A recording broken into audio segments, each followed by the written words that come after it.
පින් එක ගියා බං. ඉරෝ? පින් එක. සුන්දරේ ඔයා කොහෙද නෙමේ?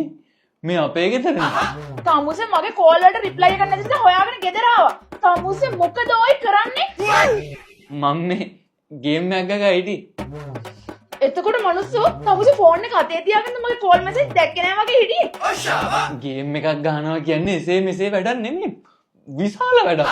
මං කැමති නෑ ගේම් එක ගහනකොට මට පුරා කූඹියක් කරදර කරනවට. එතකොට තමුසේට මට වඩා දැන් ওই ගේම් එකද ලොකු. ගේම් ගැහුවට මං ඩබල් ගේම් ගැහුවේ නෑනේ සුන්දරි. කොල්ලොන්ගේ අහිංසක ආසාවල රින්න දෙන්න. මට ඔහොම කතා කරන්න තමුසේට කොහෙන්ද හයිය?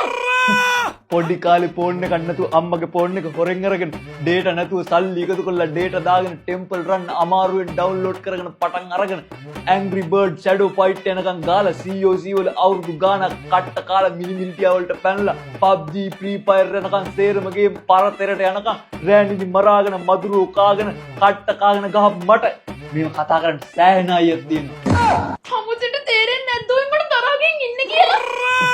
යාළුවන්ගෙන් CD ඉල්ලගෙන කැඩිට්ට පරණ කම්පියුටරේට දාගෙන IGI වලින් පටන් අර Far Cry Prince of Persia පිස්සෙක් වගේ ගහලා Call of Duty වල ජීවත් වෙලා Vice City වල cheat code කොලේක ලියාගෙන යාළුවන්ගෙන් ඉල්ලගෙන තරු පහම අවුස්සගෙන ගාණක් නැතුව හිටපු මට කාගවත් තරවල් අදාළම නෑ මාත්‍යෝ.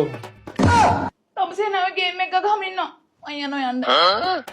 ගියොත් ඉතින් ඔයාටම තමයි පාඩු. මතක තියාගන්න ගේම් ගන්න කොල්ලෝ තමයි සුපිරිම. ඒ ගේම් ගන්න කොල්ලොන්ට අතේ හුරුව තියෙනවා.